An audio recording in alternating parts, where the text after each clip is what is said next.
¿Está ahí bien?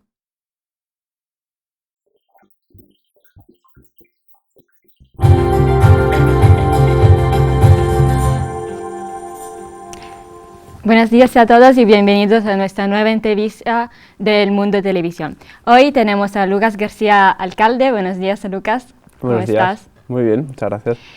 Lucas es un periodista, ha estudiado periodismo audiovisual y también hizo un máster en el Reino Unido y ahora trabaja para Business Insight.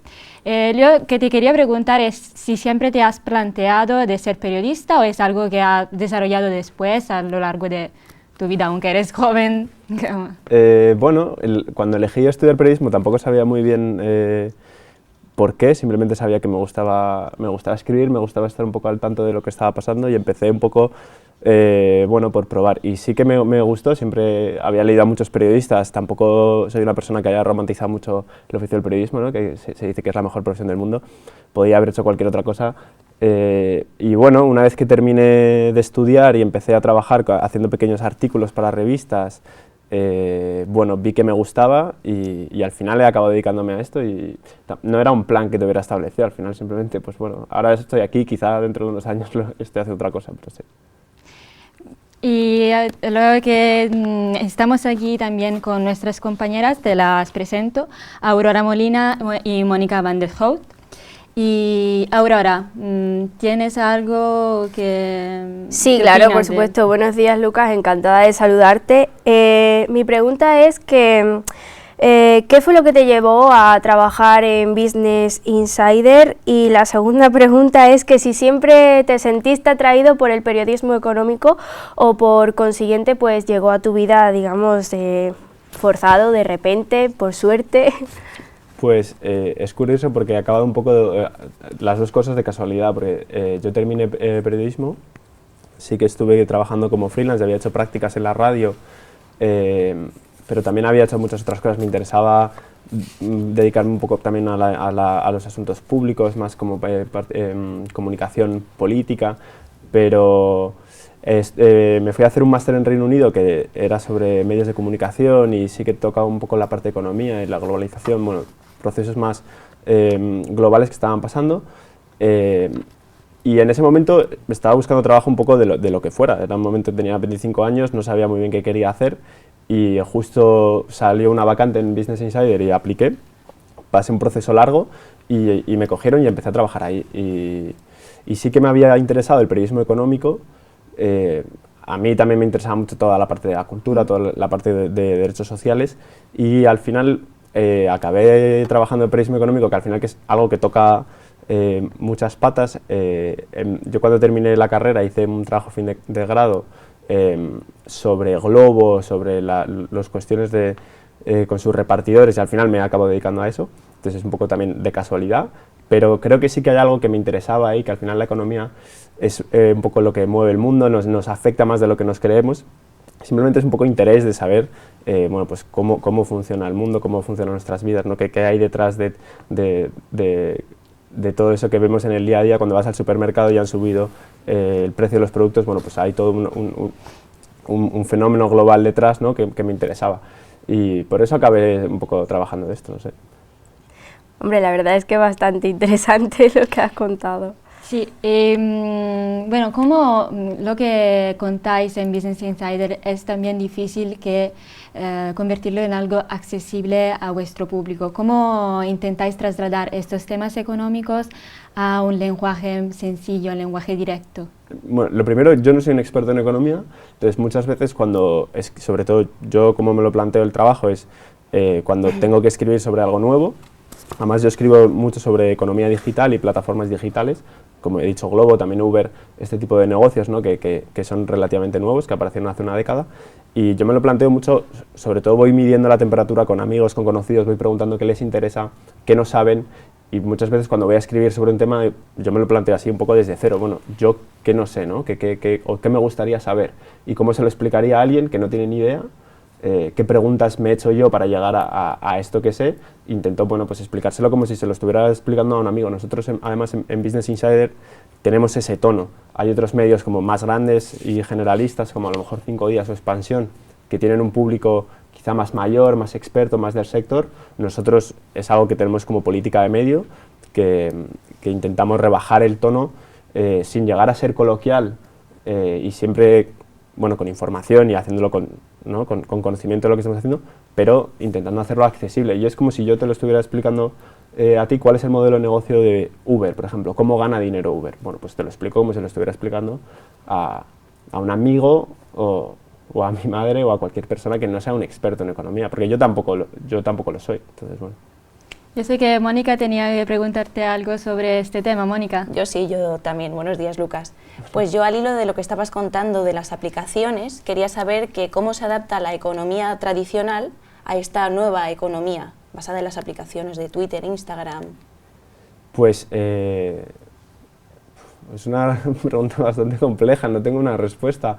Al final la economía tradicional está ahí. No sé tanto Instagram o Twitter, yo me lo llevo un poco a mi terreno, que es la economía de plataforma. Al final estas grandes empresas están financiadas por fondos de inversión que llevan funcionando casi más de 100 años, ¿no? Entonces al final son nuevos mercados, son nuevos modelos de negocio que además prometen unas rentabilidades muy altas, y la economía tradicional estaba ahí. Ahora se está dando un proceso generalizado de digitalización en el que muchas empresas tradicionales están viendo que estas nuevas aplicaciones, sobre todo que al final estamos hablando de comercio electrónico, no deja de ser un nuevo canal de ventas. Entonces, que una pyme que vende, no lo sé, bolsos en una tienda esté entrando o firmando acuerdos, que esto es bastante viejo, ¿no? Que se meta en Amazon, o que, por ejemplo, no lo sé, por poner un ejemplo, que Fnac firme un acuerdo con Globo, quiere decir que modelos de negocio que estaban bastante asentados, que son del retail, que habían apostado mucho por el mundo físico, ven que en el comercio electrónico, en este tipo de aplicaciones, hay un nicho, ¿no? Y pueden sumar ventas. Al final se está dando un fenómeno muy interesante, que es que las redes sociales no son simplemente redes sociales en el que la gente comenta o sube contenido, al final son canales de venta, son plataformas de comercio electrónico en el que la principal función o el objetivo de las empresas es que los anunciantes publiquen ahí sus productos y los usuarios, que antes estaban relacionándose o comentando con sus amigos, compren cosas. Entonces, bueno, al final parece que no, pero Instagram y Globo, Amazon tienen bastante más en común de lo que parece. Entonces, no sé si se responde un poco, pero... Contesta, que todo está cambiando, el mundo entero está cambiando sí, ya. Siempre. Y a propósito de lo que has ya nombrado también, por ejemplo, de Spotify, todas las plataformas que utilizan algunos mecanismos para un poco saber también los consumidores escuchan esto. He visto que has escrito un artículo sobre esto. Si nos puedes comentar un poco qué has encontrado, qué has descubierto. Al final estas plataformas de lo que se nutren son datos. Yo tampoco soy un experto en este tema. Yo sigo mucho a una periodista que se llama Marta Peirano, que escribió un libro que se llama El enemigo conoce el sistema, que explica perfectamente cómo funciona esto, y es algo que yo creo que ya más o menos la sociedad en general o todos estamos un poco concienciados sobre el poder que tienen estas grandes plataformas de recolección de datos masiva y lo que puede suponer eso. Al final ellos lo único que quieren es recolectar datos para vendérselo a sus anunciantes. Y el artículo que dices de Spotify creo que lo ilustra muy bien, porque al final Spotify es capaz de conocer perfectamente todos nuestros gustos. En el estudio que comentas, la propia plataforma decía que al monitorizar, ellos habían hecho un estudio con miles de personas en el que habían analizado su reacción cerebral mientras están escuchando música en su plataforma, ¿no? Entonces ellos diseccionaban todas las canciones, sacan una serie de parámetros de qué generan esas canciones y pueden saber perfectamente qué estás haciendo en función de la música que estás escuchando. Bueno, no voy a decir si eso es positivo o negativo, las consecuencias de eso, bueno, nos las podemos imaginar. Al final Spotify lo que hace o lo que quiere hacer con eso es venderte publicidad, como todas las plataformas, y eso es un poco como consumidor el único riesgo al que te enfrentas, ¿no? Que tú estás con tu actividad, simplemente estás nutriendo de datos. También pasa mucho con Netflix o con TikTok. TikTok mide la cantidad de veces que tú pulsas la pantalla la cantidad de vídeos que ves, cuánto tiempo pasas, bueno, al final con todos esos datos luego es capaz de hacerte un producto cada vez más atractivo que hace que no te puedas despegar de la pantalla. Entonces, Y Aurora, ¿quieres preguntar? Sí, sí. Ahora me gustaría preguntarte sobre, bueno, sé que te estás especializando en economía, estás realizando un posgrado y en relación a la pregunta que te he formulado antes, sé que el periodismo económico no ha llegado a tu vida, digamos, bajo tu decisión, pero ahora intuyo que forma parte de tu día a día y que sí que realmente te quieres especializar en ello, ¿no? sí, sobre todo porque, como decía antes, como no soy un experto en economía y estoy escribiendo sobre economía y me tengo que cubrir los resultados de una empresa que además en este tipo de empresas como pueden ser las que he dicho antes de Globo, Uber,